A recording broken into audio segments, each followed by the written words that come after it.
투자의 현인, 오마하의 현자, 워렌 버핏. 그의 이름은 단순한 투자자를 넘어 시대를 관통하는 지혜의 상징이 되었습니다. 그런데 지금 그가 역사상 가장 기이하고도 강력한 신호를 보내고 있습니다. 워렌 버핏은 현재 약 3,250억 달러, 우리 돈으로 무려 450조 원에 달하는 현금을 쌓아두고 있습니다. 이 돈은 주식도 기업 인수도 그 어떤 투자도 아닌 오직 미국 단기 국채에 잠들어 있습니다. 연 5%의 이자를 받으면서 말 그대로 아무것도 하지 않고 있는 것입니다. 450조 원. 이 숫자가 얼마나 거대한지 감이 오시나요? 이는 버크셔 해서웨이 전체 자산의 30%에 달하며 회사 60년 역사상 가장 큰 현금 보유액입니다. 핀란드의 GDP보다 크고 넷플릭스나 어도비의 시가총액을 훌쩍 뛰어넘는 금액입니다.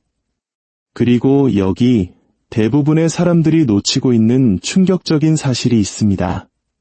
버핏이 이와 같은 행동을 한 것은 과거에 정확히 2번, 아니 3번 있었습니다. 그리고 그 3번 모두 거대한 시장 붕괴가 뒤따랐습니다. 그는 언제나 폭락의 바닥에서 이 현금을 투입해 수십조 원의 수익을 거두었습니다. 이것은 단순한 예측이나 시장 타이밍을 맞추려는 시도가 아닙니다. 이것은 극도로 냉철한 계산에 기반한 버핏만의 생존과 승리의 철학입니다.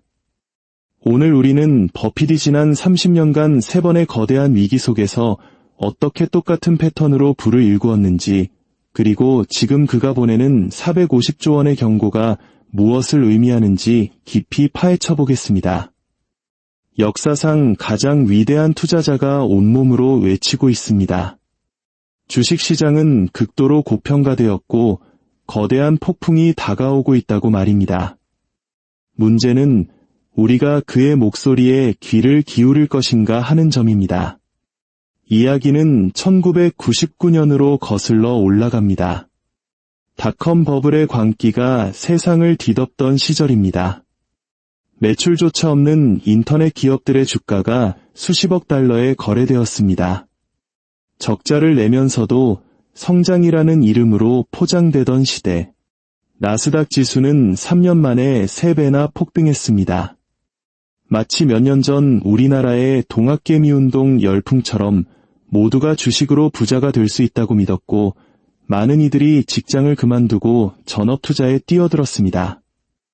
하지만 워렌 버핏은 이 광란의 파티에 참여하지 않았습니다. 그는 단 하나의 인터넷 주식도 기술 벤처기업도 소유하지 않았습니다. 그의 포트폴리오는 코카콜라, 아메리칸 익스프레스, 질레트 같은 소위 구경제 주식, 따분하기 짝이 없는 종목들로 채워져 있었습니다. 그 결과는 조롱이었습니다. 1999년 12월 유력 경제지 배런스는 워렌, 뭐가 문제죠? 라는 제목의 표지기사를 실었습니다. 기사는 버핏이 5년 연속 시장 평균 수익률을 밑돌았다는 사실을 지적하며 그가 시대에 뒤처진 공룡이라고 비판했습니다. 기술이 미래이며 버핏의 시대는 끝났다는 것이었죠. 심지어 버크셔 해서웨이 주주총회에서는 그가 은퇴해야 한다는 목소리까지 나왔습니다. 하지만 버핏의 대답은 단호했습니다. 저는 제가 이해하지 못하는 것에는 투자하지 않습니다. 그리고 이 회사들이 어떻게 돈을 버는지 저는 도무지 이해할 수가 없습니다. 이것이 바로 버핏 패턴의 1단계, 현금 축적입니다. 시장의 광기를 외면하고 조용히 현금을 모으는 단계. 1999년 말 버크셔는 약 250억 달러의 현금을 보유하고 있었습니다. 나스닥이 그 해에만 85% 폭등하는 동안 그는 아무것도 하지 않았습니다. 비판은 극에 달했고 투자자들은 버크셔의 주식을 팔아 닷컴 주식을 샀습니다. 이것이 2단계, 인내의 시간입니다. 자신을 제외한 모두가 돈을 버는 것처럼 보일 때 바보처럼 보일지라도 묵묵히 기다리는 시간입니다. 그리고 2000년 3월, 마침내 거품이 터졌습니다. 나스닥 지수는 고점 대비 78%나 폭락했습니다. 5조 달러의 부가 허공으로 사라졌고 수많은 닷컴 기업들이 파산했습니다. 퇴직연금 계좌는 박살났고 전업 투자자들은 다시 직장으로 돌아가야 했습니다. 광기는 끝났습니다. 그때 워렌 버핏이 움직였습니다. 3단계 공포 속에서의 기회 포착입니다. 그는 파산한 닷컴 기업이 아닌 공포 속에서 헐값에 팔려나간 우량 기업의 주식을 공격적으로 사들였습니다. 아메리칸 익스프레스, 엘스파고, 코카콜라 같은 주식들을 40에서 50% 할인된 가격에 매입했습니다. 결과는 어땠을까요? 2000년부터 2003년까지 S&P 500 지수가 49% 하락하는 동안 버크셔 해서웨이의 주가는 오히려 10% 상승했습니다. 1999년 모두가 비웃었던 그의 현금은 위기의 순간에 그에게 엄청난 기회를 제공한 것입니다. 이 패턴은 8년 뒤 2007년에도 정확히 반복되었습니다. 당시 미국은 주택 가격이 2배로 뛰는 등 부동산 버블이 한창이었습니다. 월스트리트는 신용불량자에게까지 내준 부실 주택담보대출, 즉 서브프라임 모기지를 우량 채권으로 둔갑시켜 전 세계에 팔아치우고 있었습니다. 버핏은 이번에도 파티에 참여하지 않았습니다. 그는 현금을 쌓았습니다. 2007년 중반 버크셔의 현금 보유액은 400억 달러로 사상 최고치를 경신했습니다. 다시 한번 시장은 최고점을 향해 달렸고 경제는 성장하는 것처럼 보였습니다. 분석가들은 그가 너무 늙고 신중해서 기회를 놓치고 있다고 비판했습니다. 패턴의 1단계와 2단계가 다시 나타난 것입니다. 그리고 2008년 9월 리먼 브라더스가 파산하며 글로벌 금융위기가 터졌습니다. 우리에게도 1997년 IMF 외환위기의 악몽을 떠올리게 하는 끔찍한 시간이었습니다. S&P 지수는 57%나 폭락했고 전 세계 금융 시스템이 붕괴 직전에 놓였습니다. 모두가 공포에 질려 모든 것을 팔아치울 때 버핏은 400억 달러의 현금을 투입했습니다. 파산 위기에 몰린 골드만삭스의 50억 달러, 제너럴 일렉트릭의 30억 달러, 뱅크 오브 아메리카의 50억 달러를 투자했습니다. 그는 아무도 거들떠보지 않던 위기의 기업들의 구원투수로 등판하며 자신에게는 절대적으로 유리한 조건으로 수십억 달러의 돈을 빌려주었습니다. 이 투자들은 이후 버크셔에 200억 달러, 약 28조 원이 넘는 막대한 이익을 안겨주었습니다. 가장 최근의 사례는 2019년입니다.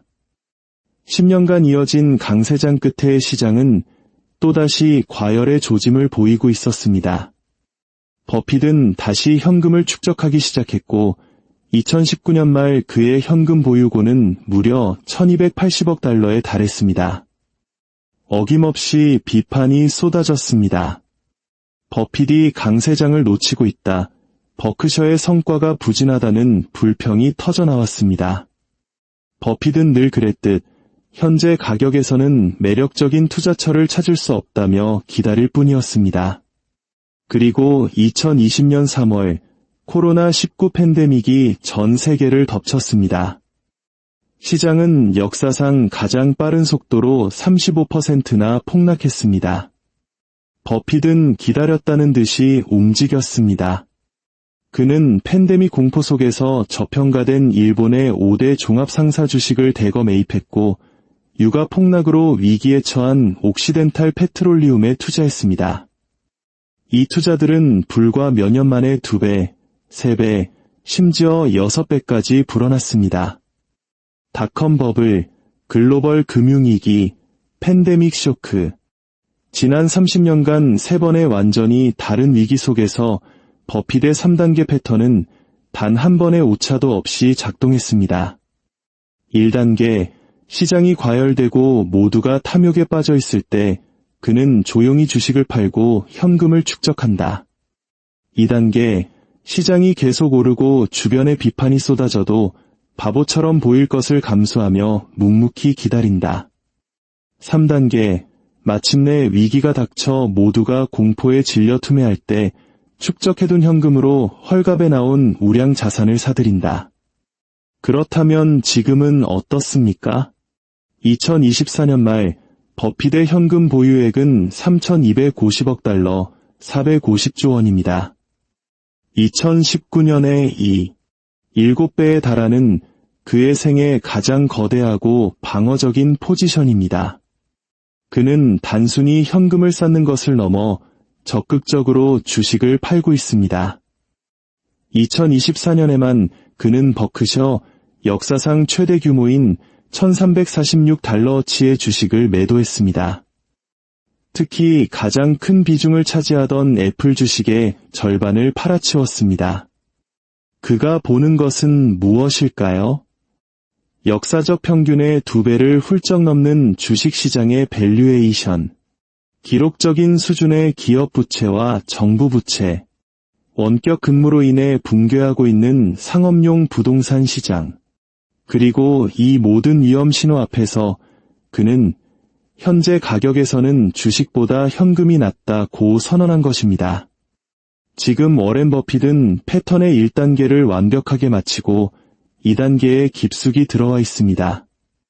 역사상 가장 거대한 실탄을 장전하고 시장이 여전히 상승하는 것을 지켜보며 인내의 시간을 보내고 있는 것입니다.